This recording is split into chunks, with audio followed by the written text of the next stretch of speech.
நேயர்களுக்கு என்னுடைய அன்பு வணக்கம். டியர் ஃப்ரெண்ட்ஸ், இந்த வீடியோவில் டாப் ஸ்டார் ஆக்டர் பிரசாந்த் நடிச்சு வெளிவந்திருக்கிற அந்தகன் படத்தினுடைய மூவி ரிவ்யூ தான் நம்ம பார்க்க போறோம்.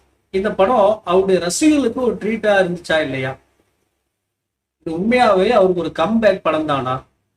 இது நம்ம ஜென்ரலா பார்க்குற மக்களுக்கு இந்த படம் ஒரு ட்ரீட்டா இருக்கா இல்லையா, ஒரு என்டர்டைன்மெண்டா இருக்கா இல்லையா அப்படிங்கிறதா இந்த வீடியோவில் நம்ம பார்க்க போறோம். இந்த படத்தினுடைய கதை அப்படின்னு நீங்க பாத்தீங்க அப்படின்னா, ஆக்டர் பிரசாந்த் என்ன பண்றாரு அப்படின்னா, ஒரு பியானோ ஆர்டிஸ்டா கண் தெரியாதவரா இந்த படத்துல நடிச்சிருக்காரு.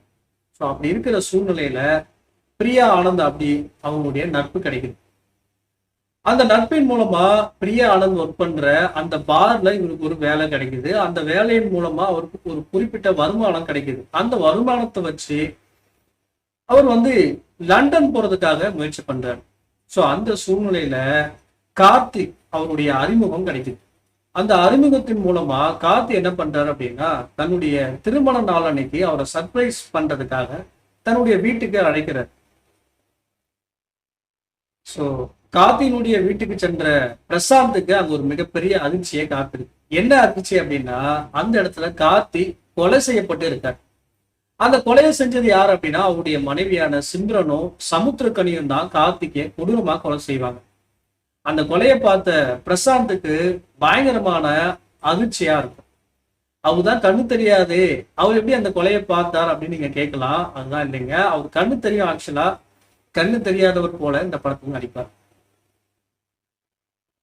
அந்த கொலை ஏன் நடந்துச்சு, அந்த கொலை செஞ்ச இடத்துல இருந்து அவர் தப்பிச்சாரா இல்லையா, ஸோ அடுத்து என்னென்ன சஸ்பென்ஸ் இருக்கு அப்படிங்கிறதா மீதி படத்தினுடைய கதை. இந்த கதையை பத்தி அலசணும் அப்படின்னா, இந்த படத்தினுடைய கதை ஏற்கனவே பாலிவுட்ல மெகா ஹிட்டான அந்த தூண் படத்தினுடைய கதை தான் இந்த அந்தகன்.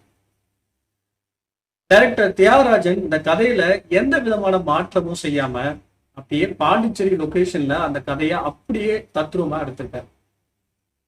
இந்த படத்துல பிரசாந்த் அந்த படத்தினுடைய கேரக்டருக்கு அப்படியே பொறிந்திருக்காரு அப்படின்னு தான் சொல்லணும். அவர் தவிர வேற யாருமே இந்த படத்துல நடிச்சிருந்தா நல்லா இருக்குமா என்னன்னு எனக்கு தெரியல. ஸோ அந்த கதைக்கு ஏற்ற நடிப்பை ஆக்டர் பிரசாந்த் வெளிப்படுத்தியிருக்காரு. குறிப்பா கண் தெரிந்தும் கண் தெரியாதது போல நடிக்கிற அந்த காட்சிகள் எல்லாம் அப்படியே தத்துரமா நடிச்சிருக்காரு. கார்த்திகை கொலை செய்யற அந்த சீன்ல சிம்ரன் மற்றும் சமுத்திரக்கனி கொலை செய்யும் போது அதை பார்த்தும் கண் தெரியாதது போல நடிக்கிற அந்த காட்சிகள்லாம் இருக்குங்க இல்லையா, ஸோ ரொம்பவே தத்துரமா நடிச்சிருக்காரு ஆக்டர் பிரசாந்த். குறிப்பா அவர் அந்த ஒரு கட்டத்துல அவருக்கு உண்மையாவே கண் தெரியாம போயிடும். அந்த கண் தெரியாம போனதுனால அவரை அடையிற அந்த பதட்டமும் பயமும் உண்மையாவே நம்மை பற்றி கொள்ளுதுங்க. அந்த அளவுக்கு நடிப்பை வெளிப்படுத்தியிருக்காரு ஆக்டர் பிரசாந்த். ஆக்டர் பிரசாந்துக்கு அப்புறம் ஸோ சிம்ரன் சொல்லியே ஆகணுங்க.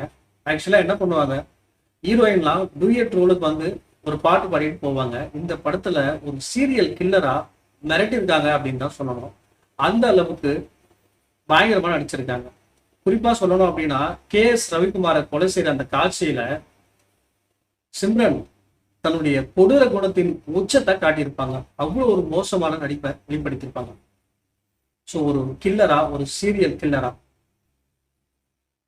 இந்த படத்தில் நடிச்சிருக்கிற நட்சத்திர பட்டாளங்கள் யோகிபாவாகட்டும், கோவை சர்லாவாகட்டும், ஆக்டர் பிரசாந்த், சிம்ரன் ஆகட்டும், சமுத்திரக்கனி எல்லாருமே சிறப்பான நடிப்பை வெளிப்படுத்தியிருக்காங்க. இந்த படத்தினுடைய பிளஸ் அப்படின்னு நீங்க பாத்தீங்க அப்படின்னா, இந்த படத்தினுடைய திரைக்கதை உங்களுக்கு எங்கேயுமே போர் அடிக்காது. ஒவ்வொரு காட்சியுமே பாத்தீங்கன்னா விறுவிறுப்பா போகும். இது முதல் பாயிண்ட். ஸோ அடுத்த பிளஸ் என்ன நீங்க பாத்தீங்க அப்படின்னா, ஆக்டர் பிரசாந்துடைய நடிப்பு. ஸோ உண்மையாகவே டாப் ஸ்டார் தாங்க. ஸோ ரொம்ப ஒரு அழகான நடிப்பை வெளிப்படுத்தியிருக்காரு ஆக்டர் பிரசாந்த். அடுத்ததா சிம்ரன். ஸோ இந்த படத்துல வில்லியா மிரட்டிருக்காங்க அப்படின்னு தான் சொல்லணும். அடுத்த பிளஸ் பாயிண்ட் என்ன பாத்தீங்கன்னா, இந்த படத்துல இருக்கிற டெக்னிக்கல் ரொம்பவே அழகா இருக்கு அப்படின்னு தான் சொல்லணும். டெக்னிக்கலா இந்த படம் சூப்பர். இந்த படத்தினுடைய மைனஸ் அப்படின்னு நீங்க பாத்தீங்க அப்படின்னா, இந்த படத்தை நீங்க ஏற்கனவே ஹிந்தியில பார்த்த படமா இருந்துச்சு அப்படின்னால, ஏற்கனவே நீங்க பார்த்துருந்தீங்க அப்படின்னால இந்த கிளைமேக்ஸ்ல ஒரு பெரிய உங்களுக்கு த்ரில் இருக்காது. அதான் உங்களுக்கு ஒரு மைனஸா இருக்கும்.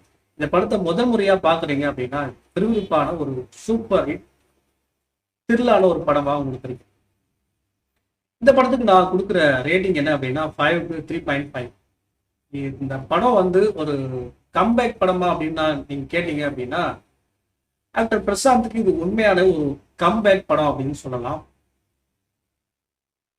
பிரசாந்த் உண்மையாவே கலக்கிட்டாருங்க. ஓகே கைஸ், அடுத்த படத்தினுடைய ரிவ்யூல நான் உங்களை சந்திக்கிறேன். உங்களிருந்து விடைபெறுகிறேன். நன்றி, வணக்கம்.